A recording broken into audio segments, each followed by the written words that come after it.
everybody, welcome to the video, welcome to the channel. I was just adjusting the lighting in here. I was trying to fix, I've noticed there's like a glare in my glasses in the last few videos. And I think it's the light I have back there that's kind of shining on me, or off my glasses, or in my glasses, I don't know. But reflecting off my glasses. This is the last Saturday video of the year. Pretty wild. I mentioned this before, the older we get, our perception of time, we perceive time as moving so fast. And, we just got to figure out ways to slow it down, taking every day, each day, day by day.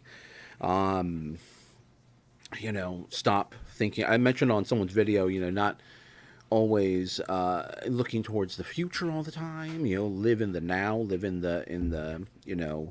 the moment, so to speak, and that's tough. It's tough. It's hard to even tell people, advise people what to do that.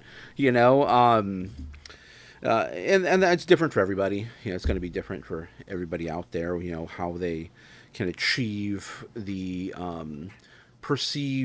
how to perceive a slow, time moving slower. But it can be done. It can be done because this year is like, for me, it definitely felt like it flew by. I definitely, try to look at each day and take, and not, I try not to always just constantly think about the future. And I mentioned that in someone's video. About the future. We're always thinking about the future, always, building towards the future, and then we don't stop to think about what's going on right now in our lives, and capturing those moments in our life. But hey, another year, 2025. I thought for sure we'd be. I think we have driverless cars now over in San Francisco.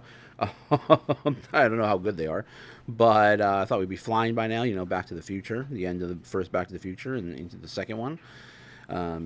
So we're not there just yet, and we don't have necessarily regular travel to space just yet. I was kind of shooting for that, at least by now, but not. It's there. It's a little expensive, but I won't be going there anytime soon. Although I did get some waitlist. I got a little waitlist, the waitlist feeling. We rode. We were in Disneyland riding the Guardians of the Galaxy. That's always a fun ride. I can only ride it usually once, and I try to do it towards the end of the day because I do get motion sickness, and that's one of the rides that will give me motion sickness. And if I ride it, twice, I would probably be out of it. I did the Ferris wheel California Adventure one time. We did the inside. There's an outside, which is normal Ferris wheel. There's inside, so they slide back and forth as it's moving, and they rock.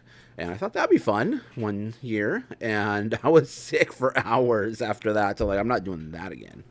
But it's fun though. It was definitely fun. Not fun if you have motion sickness, or if you get motion sickness easy, which I tend to do. Just really depends on what it is exactly. In honor of, I didn't really pull anything for the video necessarily, but I got a whiskey that I do not like. I don't like this whiskey at all. It's not, I got this I didn't buy this. I got it as gifted to me from the flea market vendor, and I've been it was already pre-opened, but it was like whatever. It's alcohol. It's alcohol. It doesn't really matter. There's no particles in it or anything. But I've been slowly, getting through this bottle, and this would be something I would just take a shot of. I'm not going to pour a glass of this. It's not something I would sit there and enjoy. This is just something to shoot back, and that's it. If I was in an old school saloon or something, I would just give me the granddad, and I'll shoot that back really quick. But salud, or cheers to everybody out there.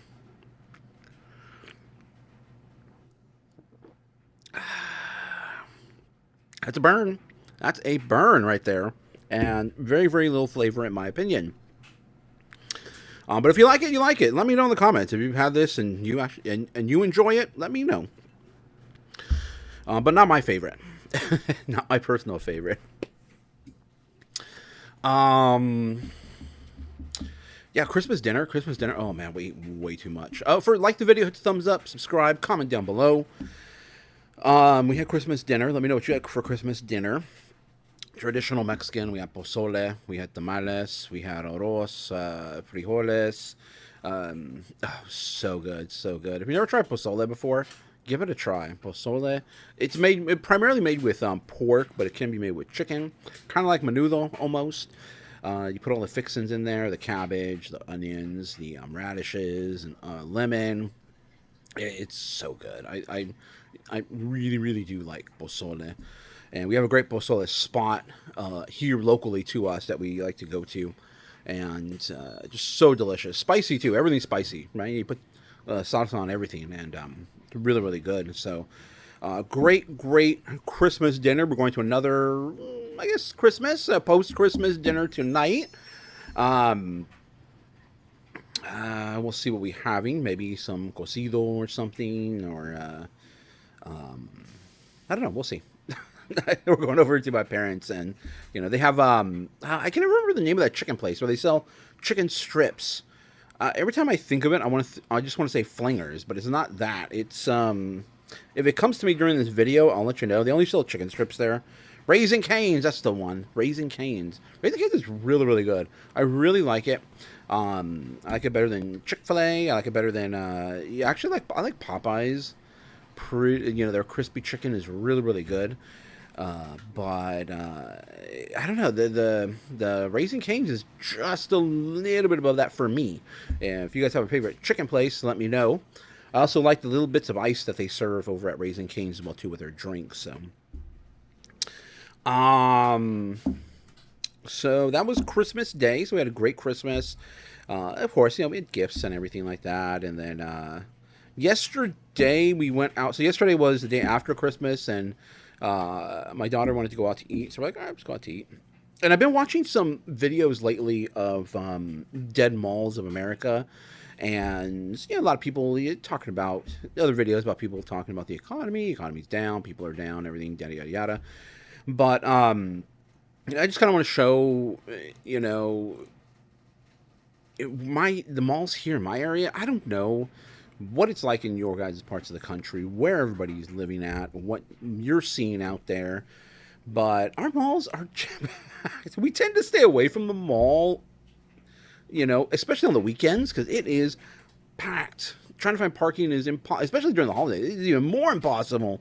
But it's always jam-packed. I was trying to, see if we can get my daughter to go watch a movie. We're going to try to watch that new vampire one.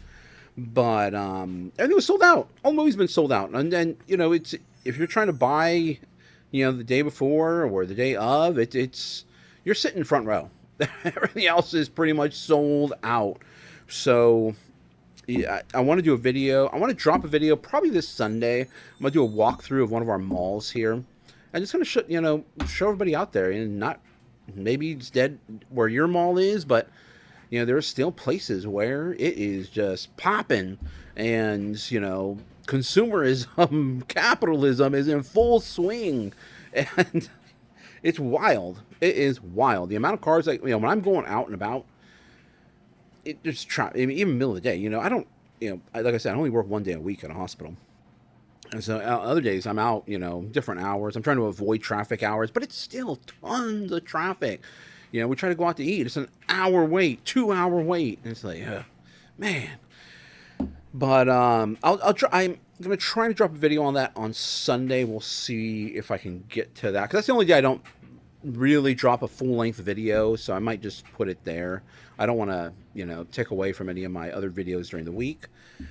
And then I did want to just follow up with, the hospital and, really, really what pushed me over the edge, and, not just necessarily seeing the other side of things, the ugly face of things out there in that space, and in many spaces as well, too. But what really, really, pushed me over the edge, or not necessarily pushed me over the edge, I was always prepared just in case. And I always tell people there, especially at the hospital, because at a hospital people go there and they settle in. They go there for 5, 10, 15, 20, 30, 40 years, 50 years. And I knew someone that was there for, I don't know, 50 years, I don't know, but I knew someone that was there for 40 years. It was wild. And then they go back and they volunteer. I'm like, what? You coming back? I thought you retired. But what really, so I would tell people, if you don't like it, just move. Especially in the hospital, there's so many different positions you can get, so many ways you can go from internal to external. You can go to the into the hospital, you can go to the outside clinics and all that, and there's so many different places to transition to if you really wanted to. And I always tell me, if you're not happy, just move on. If you're not happy with the hospital, move on, move somewhere else. If you're not happy, move on. And so I reached the point where, in the event that occurred, so obviously I'm not going to say any names or anything like that, but I was in a meeting. I was called out in a meeting, by the way. And you see all those memes of people getting called out in meetings all the time. I was like, what? I was like, what? I was like, holy cow. Well, a meeting was called, and I had found out something occurred with, equipment in the in surgery, and I'm not going to go into the whole specifics right now because it'd be kind of boring.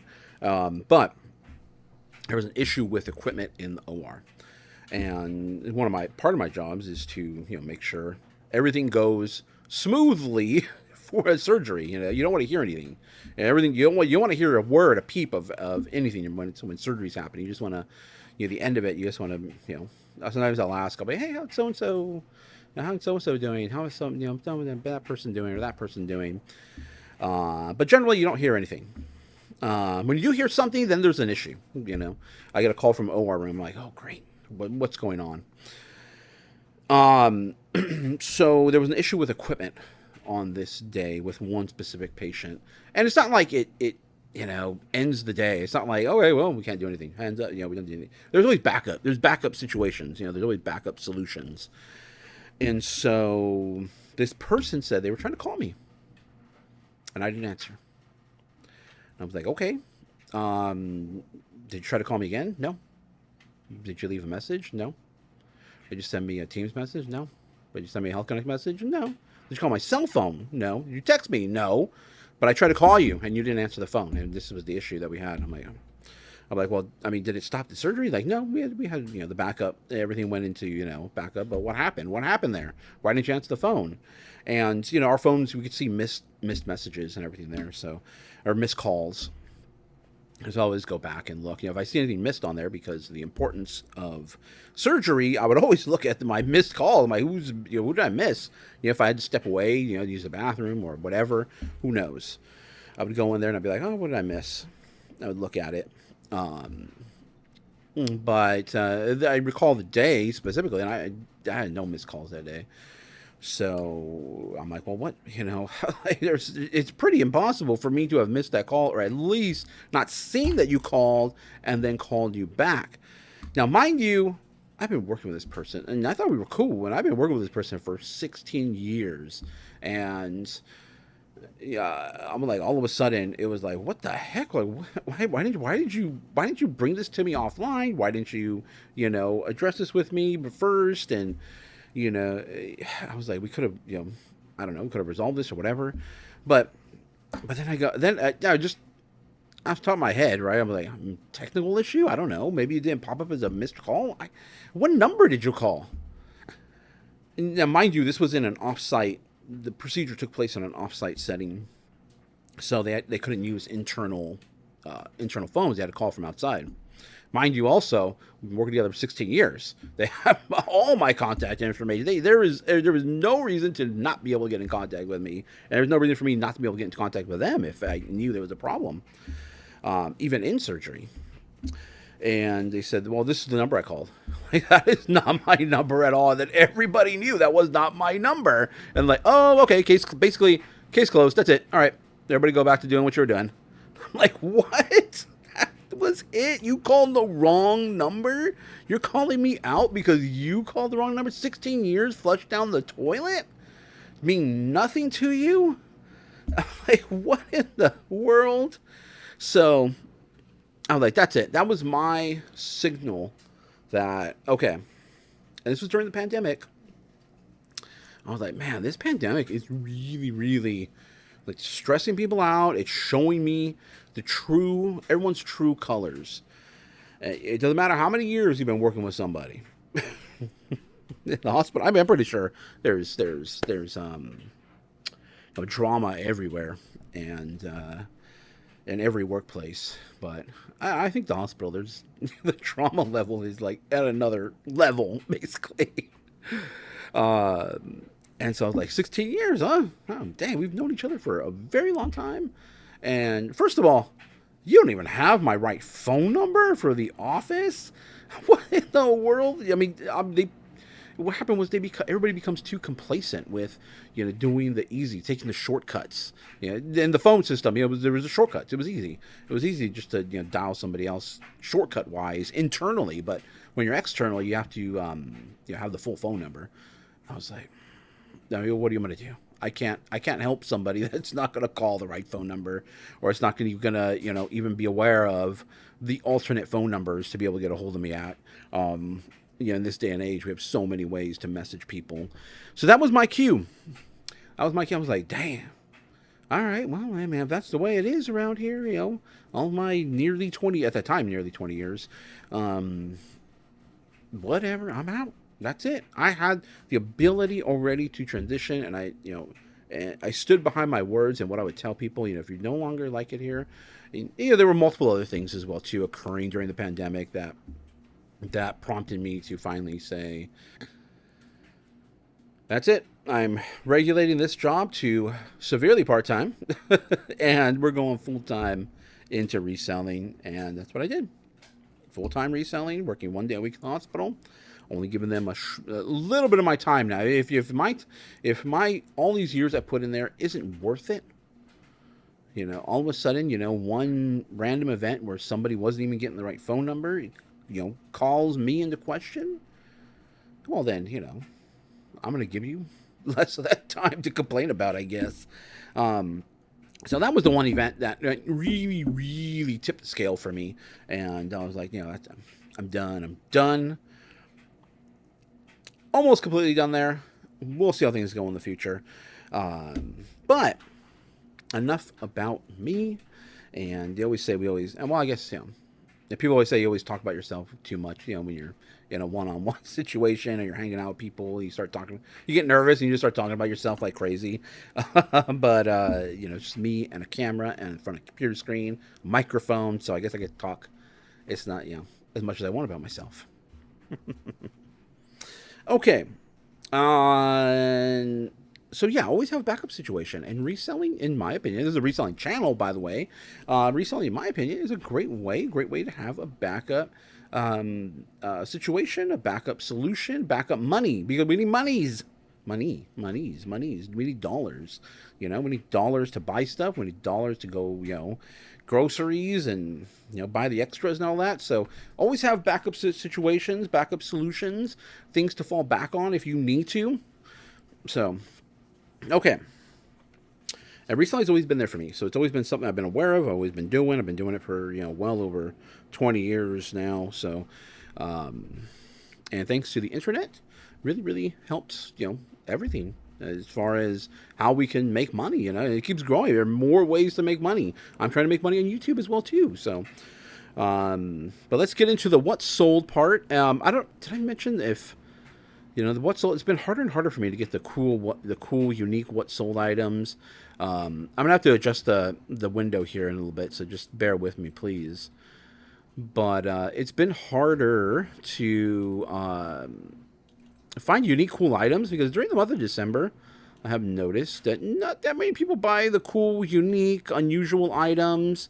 It's more the toy, like all my brand new toys. I'm gonna have to try to figure out how to find. Well, I mean, I know how to find brand new toys. I will get more brand new toys in stock. But I was selling out of brand new toys, used toys, media. A lot of the obvious stuff. A lot of the stuff, Bose headphones, Apple stuff. A lot of the usual things were selling. And so it's harder to find those cool, unique items, for December, because they're not moving that quickly. Cool, unique. It's more like, gift giving stuff. And I think cool, unique, cool, unique items tend to be, next out of that. Cool, unique tend to be, for yourself. But I'm still trying to still find some cool stuff. Some stuff is some cool unique items that are still selling, and here is one of them right here. So this is a miniature, for dollhouse collections. I don't have that much dollhouse stuff now, but earlier in the year, I was selling through a lot of dollhouse items, dollhouse miniatures. You don't want to spend too much on dollhouse items, but they do sell really, really well, especially miniatures and all that. But this was a really cool little Tiffany lamp. I think this is my last little Tiffany lamp. I got a whole bunch of them, and that's not the price tag that I paid. That was random price tag from, I'm assuming, when it was originally sold. But we picked up a bunch of these types of miniatures in these little, brand new in the bags. For it came out to an average of about 25 cents a piece, and this thing sold for $7.32. So it's not crazy. We're not getting rich off this thing, but from a profit, perspective, we're making quite a bit on this item. From percentage perspective, we're making a lot on this item. And these things all move, and they move relatively fast. Buying dollhouse miniatures, and again, this is my last little Tiffany lamp I had. I got a bunch of these little Tiffany lamps, and they were all selling for right around $8 or so is what they were selling for. Now, $7.32 is what it sold for. $4.55 is what the shipping was. This went in a plastic, poly bag, padded poly bag. I did wrap it up in bubble wrap, because this is glass. The little Tiffany part of it, the colored part, is glass. And so I did have to wrap it a couple times in bubble wrap, but it went in a poly bag. It'd be perfectly fine, perfectly safe. It's super tiny. Okay. Next item, let me see, I think I'll go this way. Yeah, perfect. So these are the Target birds. The little birds, you'll see them in Target. They bring them out for different occasions, holidays. And this one here was from 2024. You can't pay too much for these. They are popular and they do sell. Some of them sell for a little bit more than others. But you definitely want to be snapping these up, picking them up, because they do move relatively quickly. Now, they're not crazy amounts, so you don't want to pay more than, in my opinion, more than $3 on these things. You want to pay $3 and or less. Because roughly they'll sell for around $15-ish. This one here sold for $12.22. $5.09 is what the shipping cost was. So just be aware that these birds, they're cheap. Cheaply made. They have a cheap feel to them, and you think, oh, Target, just throw it away. But no, they do sell. You can still make some money on them. It's not crazy amount of money. We're not making a crazy amount of money on these things, but they still sell. They still move, and they sell for around that $15 mark. Some of them do go for up to $20. Really depends what it is, what year it came from. Especially the Christmas ones. The Christmas ones do really well, around Christmas, of course. We're already after Christmas now. But really, really cool. And so keep your eye out for these little feathery friends. You'll find them quite often at Goodwills. I've never found them at flea markets, but I guess they could appear there eventually. I found them at Goodwills. Now, I don't think I have to tell you, Halo is a popular series if you are familiar with gaming over the last few years. I remember the original Halo. I remember Halo 2. I didn't have an original Xbox, so I would always play with friends at their houses. And it was Halo 2 was an amazing multiplayer game. Amazing story, too, as well. But this one, so there's a lot of Halo figures out there. This one is a little bit more of a premium character than others. I think it's Kai Play Arts Kai, I believe. I'm not sure how to pronounce that properly. But this one here has a little bit more, it's all plastic, but it has a little bit more of a metallic-y plastic to it. There's other ones like the McFarlane ones and other ones like that. There's all kinds of Halo figures out there.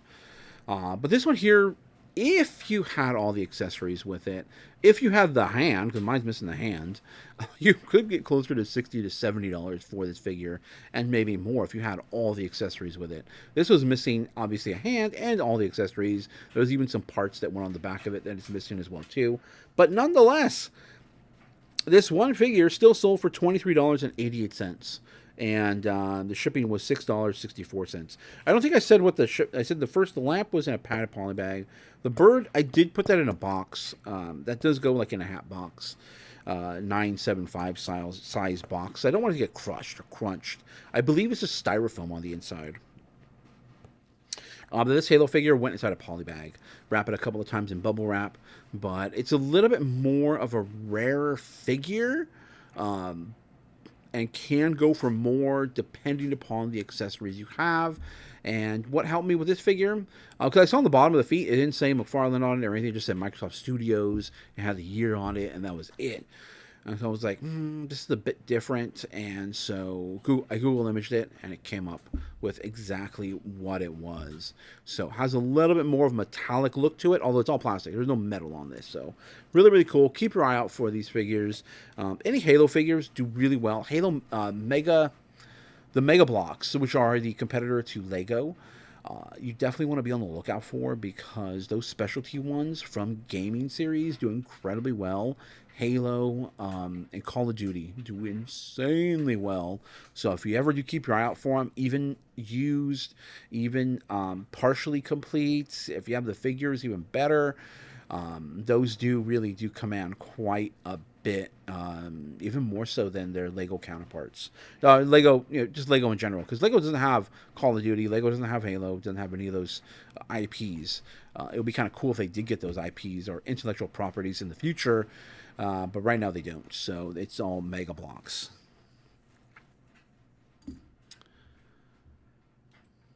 Like I said, I'm struggling for the cool, unique items, but we have some shoes here. These are fairly unique shoes, Air Force Ones, and it's the popcorn. And as you can tell by the logo there, the night on the tongue kind of looks like a popcorn bucket, vintage popcorn bucket, and it had the little popcorn accessory. That definitely helped to get it sold. Is the little popcorn accessory there. By themselves, I probably wouldn't have sold them for very, very much, because they were in pretty bad shape.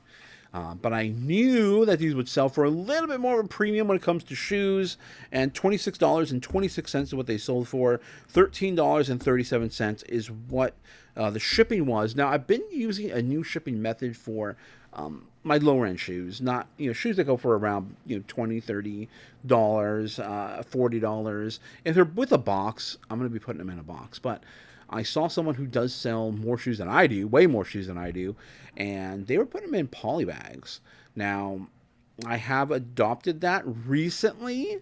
I know some people have strong feelings as to how to ship items out, how to ship shoes out. They always go in boxes, or they don't. It doesn't matter. But shoes aren't necessarily going to break. I've had shoes fall apart before due to dry rot, but it's far and few between. And you do the last pair of shoes I had, I did the bend test on them. They seemed perfectly fine. There was no issues at all.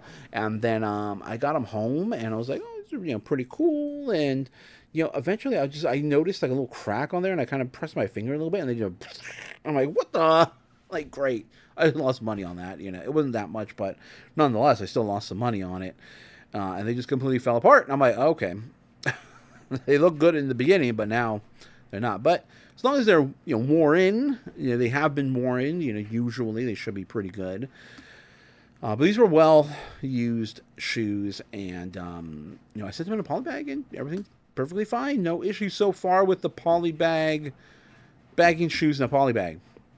Obviously, if they're more expensive and they command, these went for $26. If they command, a bit of a premium, then yes, I'm going to do more of a premium job in shipping these items out.